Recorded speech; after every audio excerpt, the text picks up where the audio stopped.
इन 12 राज्यों में आज से यह प्रक्रिया क्या हो रही है, प्रारंभ हो रही है। अब पूरी प्रक्रिया की डेट वाइज समझ लीजिए क्या डेट है। 28 अक्टूबर से 3 नवंबर तक प्रिंटिंग और ट्रेनिंग दी गई। किसको? बीएलओ को, मतलब जो लोग इस काम में लगेंगे उनका प्रशिक्षण कार्यक्रम चलाया गया। कब से? 28 से 3 नवंबर तक। फिर 4 नवंबर से 4 दिसंबर तक घर घर जाकर, यानी आप सभी के घर जाकर बीएलओ क्या करेगा? गणना करेगा। फिर 9 दिसंबर को क्या होगा? ड्राफ्ट सूची आएगी, यानी आपकी जो है एक मसौदा जो है उसका प्रकाशन किया जाएगा कि भाई इतने लोगों का नाम कट रहा है, इतने लोगों का नाम जुड़ा है। तो जब ड्राफ्ट सूची मतदाता का जो है अनंतिम यानी प्रोविजनल मतदाता सूची आ जाएगी तो कुछ लोगों का नाम कटेगा, कुछ लोगों का जुड़ेगा, तो उसमें कुछ लोगों की आपत्ति होगी। तो उस आपत्ति का निवारण का समय होगा 9 दिसंबर से लेकर 8 जनवरी तक। यानी इसके बीच में अगर आपका नाम गलत तरीके से कट जाता है तो आप आपत्ति दर्ज करा के अपना या अपने परिवार के सदस्यों को नाम जुड़वा सकते हैं। जब आपके आपत्ति का क्या हो जाएगा तो फिर 9 दिसंबर से 31 जनवरी तक उस पर सुनवाई होगी, निस्तारण होगा। और जब निस्तारण हो जाएगा तो 7 फरवरी 2026 को अंतिम रूप से मतदाता सूची क्या हो जाएगी? जारी कर दी जाएगी। और इस तरीके से आपकी सर की प्रक्रिया क्या हो जाएगी? पूरी हो जाएगी। क्लियर? अब आपके मन में यह सवाल आएगा, प्रक्रिया तो अच्छी है, तो फिर इसको चैलेंज क्यों किया गया? क्यों इसका विरोध हो रहा है? भाई इलेक्टोरल रोल तो शुद्ध होना चाहिए। अब यहां पर ध्यान दीजिए, क्यों इसको चैलेंज किया गया, क्या किया गया, इसको अब समझिए। ये आपके लिए अब मुद्दा साबित होने जा रहा है। काम कौन कर रहा है? आपका ECI, election commission of India, ये इस प्रक्रिया को कर रहा है। अब अगर आपसे पूछ लिया जाए कि भाई इलेक्शन कमीशन को यह पावर कहां से मिलता है, तो आपने सुना होगा एक अनुच्छेद 326 है। क्या है? अनुच्छेद 326 है। जिस अनुच्छेद 326 में यह कहा गया है कि जो 18 वर्ष से ऊपर के लोग होंगे, भारत के नागरिक होंगे, उनको मतदाता सूची में शामिल किया जाएगा। तो इसमें यह कहा गया कि कौन मतदाता बनेगा। और एक आपके यहां आरपीए एक्ट है, पीपुल्स ऑफ रिप्रेजेंटेशन एक्ट है 1950 का, जिसकी एक धारा क्या है? इसकी एक धारा है 16। क्या है? इसकी धारा 16 है। इसको ध्यान देना, ये पूछेगा। तो भारतीय संविधान का अनुच्छेद 326 यह बताता है कि कौन मतदाता बनेंगे। आरपीए एक्ट 1950 की धारा 16 यह कहती है कि कौन मतदाता नहीं बनेगा, कौन मतदाता नहीं बनेगा, यानी किसे मतदाता नहीं बनाया जाएगा।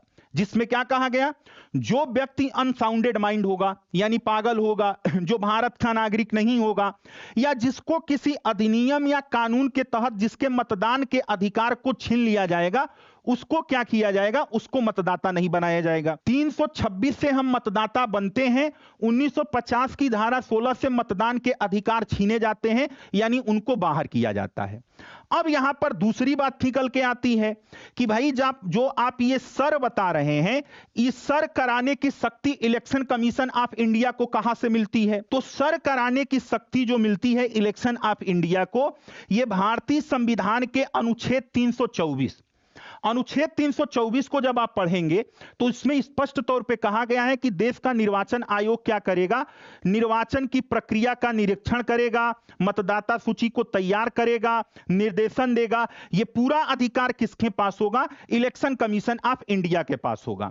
और इसके बाद पुनः ध्यान दीजिएगा, आपका जो आरपीए एक्ट 1950 है, इसकी एक धारा है 21। क्या है? धारा 21। यह धारा 21 इलेक्शन कमीशन ऑफ इंडिया को इस बात का अधिकार देती है कि वो मतदाता सूची को क्या करे? संशोधित करे। तो ये जो आप देख रहे हो कॉन्स्टिट्यूशनल प्रोविजन और लीगल प्रोविजन, भारत में इलेक्शन कमीशन ऑफ इंडिया को पावर देते हैं कि इसके आधार पर वो सर की प्रक्रिया संचालित करे। क्लियर? मेरी बात समझ में आ गई? क्या करे? सर की प्रक्रिया संचालित करे। तो अपने इन्हीं शक्तियों का प्रयोग करते हुए इलेक्शन कमीशन ऑफ इंडिया ने 12 राज्यों में सर की प्रक्रिया प्रारंभ की है। यह तक क्लियर हो गया? तो उनका जो पॉइंट है ये आपने देख लिया, सर समझ लिया। इलेक्शन कमीशन ऑफ इंडिया के पास पावर कहां से आया ये जान लिए। अब आपके पास जो है कि मन में सवाल ये उठेगा कि सर तो इन्होंने विरोध ये लोग क्यों कर रहे हैं, ये जो स्टालिन महोदय हैं ये विरोध क्यों कर रहे हैं, ये तो संवैधानिक है, उसके पास संवैधानिक अधिकार है, तो विरोध क्यों कर रहे हैं। पहली चीज तो इन्होंने ये कहा कि इलेक्शन कमीशन ऑफ इंडिया जो ये काम कर रही है ये संविधान का अतिक्रमण है। जो याचिका में टर्म यूज किया गया है उस टर्म को नाम दिया गया है कॉन्स्टिट्यूशनल आउटरीच। उसमें इन्होंने पहला जो ग्राउंड बनाया, इन्होंने क्या किया, ग्राउंड इनका क्या है, इनका पहला ग्राउंड ये है कि भाई अभी हमारे यहां तमिलनाडु में क्या हुआ है, एक संक्षिप्त यानी छोटी सर की प्रक्रिया अपनाई गई थी। 2024-25 में तमिलनाडु में चुनाव से पहले एक सर की प्रक्रिया मतलब छोटे लेवल पर अपनाई गई थी। तो जब आप साल भर पहले ही क्या कराए हो, इस प्रक्रिया को मतलब छोटे लेवल पर कराए हो, तो अभी इतने व्यापक लेवल पर कराने की जरूरत क्या है। पहला ग्राउंड इन्होंने क्या बनाया, पहला ग्राउंड इन्होंने बनाया है जो इन्होंने याचिका दाखिल की है कि भाई साहब हमारे यहां ये प्रक्रिया अभी हाल ही में संपन्न हुई है, तो अभी इसको कराए जाने की जरूरत क्या है, ये चीज है। दूसरी चीज इन्होंने ये कहा है कि जो आप सत्यापन की प्रक्रिया अपना रहे हो, ध्यान देना किसकी बात कर रहे हैं, सत्यापन की प्रक्रिया, ये सत्यापन की प्रक्रिया आप ऐसे अपना रहे हो जैसे आप क्या कर रहे हो, आप नागरिकता का सत्यापन कर रहे हो। क्या है, नागरिकता का सत्यापन कर रहे हो।